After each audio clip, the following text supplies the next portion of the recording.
L'association vendéenne des constructeurs de maisons vous présente le journal du Vendée Globe.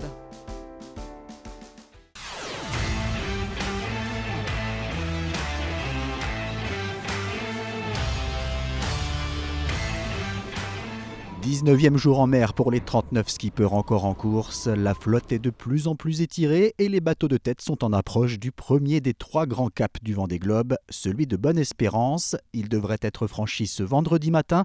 Reste à savoir qui sera le premier. Charlie Dalin occupe toujours le fauteuil de leader, mais il est suivi de près par ses chasseurs, notamment Sébastien Simon. Après avoir battu à plusieurs reprises le record de distance parcouru en 24 heures, le skipper de Groupe du Breuil est désormais deuxième.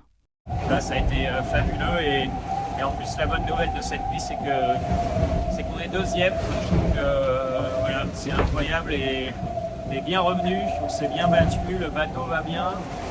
Après 5 jours à naviguer sur le même bord à des vitesses folles et dans des conditions difficilement vivables, les leaders continuent d'avancer vite mais retrouvent un peu de calme. Là, on est parti sur une session un peu plus tranquille. Déjà, c'est du portant, donc il y a moins des très grosses accélérations. La mer est correcte, donc il n'y a pas de plantée.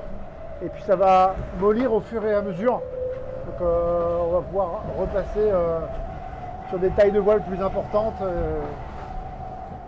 Et puis peut-être aller faire un tour du reste du bateau, voir dans quel état tout ça ressort de ces, je sais plus trop, 5 jours de sprint. L'entrée dans l'océan Indien est proche. Beaucoup profitent de cette période pour contrôler l'état du bateau et pour se préparer au passage de Bonne-Espérance. Pas forcément simple avec les forts courants et parfois aussi avec de mauvais souvenirs.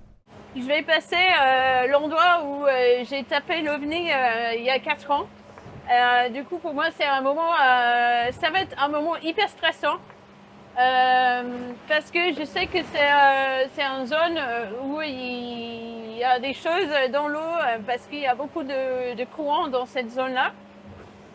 Donc pour l'instant, j'espère que je vais passer plus sud que ces tourbillons de courant.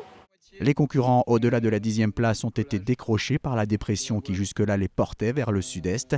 Il faut donc trouver le bon dosage entre l'envie de tirer sur la machine pour ne pas se faire trop distancer et la volonté de ménager sa monture. C'est sûr que c'est pas facile de doser le curseur quand on voit les moyennes des bateaux autour. On a toujours envie d'appuyer de plus en plus sur l'accélérateur, mais bon, voilà, il faut réussir à prendre soin du bateau aussi, donc il faut réussir à se tenir en laisse, quoi. Donc j'essaye de me tenir des fois et de pas trop pousser sur le bateau en me disant qu'on n'a pas forcément tous les mêmes bateaux et que moi, si je pousse à la même vitesse, mon bateau il souffre beaucoup plus. Le Grand Sud se rapproche et montre ses premiers signes sur le thermomètre, mais aussi dans les airs. Voilà, il y a quelque chose qui a changé. J'ai mis une petite polaire. C'est pas qu'il fait froid, mais voilà, ça commence le soir, température tempérée. Et j'ai vu mon premier ratacos tout à l'heure, voilà. Ça y est, on est au sud. Au classement de 15 heures ce jeudi, Charlie Dalin menait toujours la flotte, mais avec moins de 40 000 d'avance sur ses 3 poursuivants que sont Sébastien Simon, Thomas Ruyant et Johan Richaume. Jérémy Bayou et Nicolas Luneven sont à moins de 100 000. Les écarts se creusent derrière. Samantha Davis, 10e, accuse 615 000 de retard.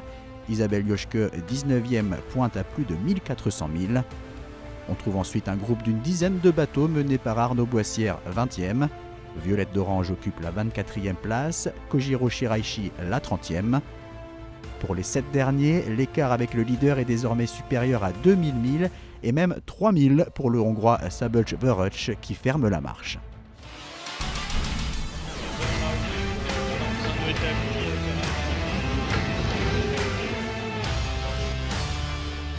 C'était le journal du Vendée Globe par l'association vendéenne des constructeurs de maisons.